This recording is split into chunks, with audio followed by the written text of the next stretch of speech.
Na místě druhém.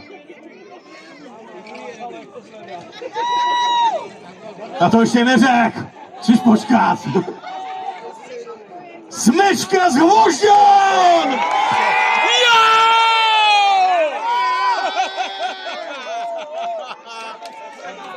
To jsou ty krásný, no jo, tak pojď Čiči. Smečka z Hvožďan, to je tahle krásná sestava. Blahopřejeme a hele, i zahradníka tady měli.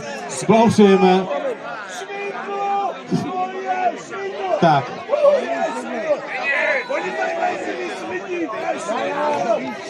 Jo, chlapi, měli jste si přivést větší autobus. Já bych jenom chtěl říct, že to bylo určitě za ten kostýmek, protože tady jako je to jako fakt vyladěný do detailu. Jo, tady jako... Cože nemá kolotoč?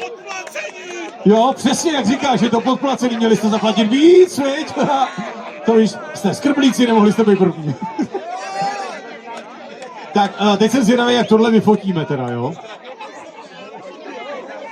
Počkej, oni se ještě fotí.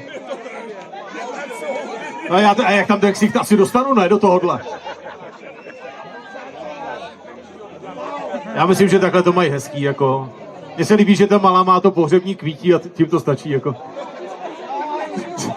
Tak takhle myslím, že jste šli přes hřbitov a se to vytáhli někde. Tak, máte fotku, tak se otočte ještě. Zlatička, otočte se, tady máme ještě fotografa. Ať máte komplet... To je focení na hovno, přesně. Tak, imičovku dopředu, tak, výborně. Sponzor. Máme je tam všechny, aspoň na 3 fotkách dohromady. Tak to je druhé místo, blahopřejeme, velký potlesk. Dámy a pánové, mistři svého umění, mistři, kteří to dokážou dotáhnout na vrchol, se jmenují Postřikovská banda! A už jsou zase na plech.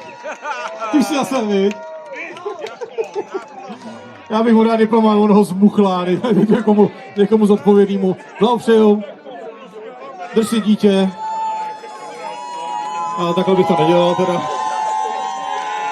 Tak, Čenda drží cenu. Máte tady velký pohár, medaile.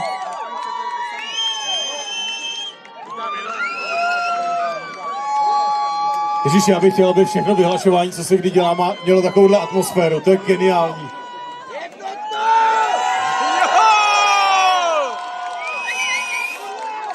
Mě by zajímalo, kdo dělá v Postřikově starostu, tyjo.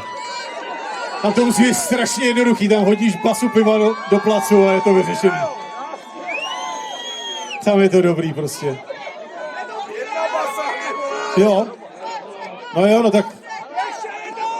Tak jo. Ale už máte fotku, kterou máte takhle. Že bychom ji ještě udělali z druhé strany teda. Tak se pojďte.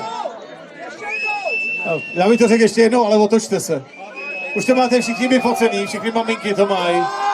Partnerky a tak. Tak se pojďte otočit. Směrem, prosím vás, huby k pódiu teda. Já nevím, jak to mám říct jinak slušně.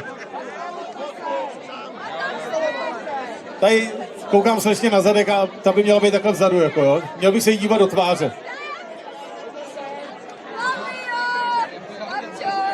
Tak, ustojíte kompletně.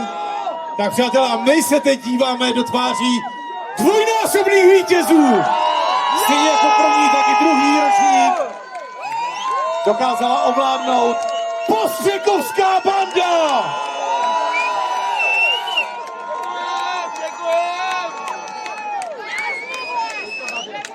Tak a ti, co říkají, že to je uplacený, tak tady měl být loni a zaplatit si taky víc, že jo? Přesně. Postřikově na to prostě mají. Buď prachy, anebo výkon. Dámy a pánové, přátelé, já myslím, že to bylo moc pěkný. Děkujeme sponzorům, děkujeme vám za skvělou atmosféru. Jste naprosto báječní, neodcházejte. Stánky zůstávají a hlavně Doa se vrátí a to znamená, že budeme mít druhou sadu skvělého hudebního rockového výletu, který si teď můžete dopřát. Takže krásně se bavte, užívejte, druhého ročníku mistrovství Chocka v pečení prasat. Díky, že jste tady, bavte se, skvělou zábavu, skvělý večer, dobrou noc, dobré ráno a hezkou neděli. Až když se požerete, tak tady budete ležet ještě zítra.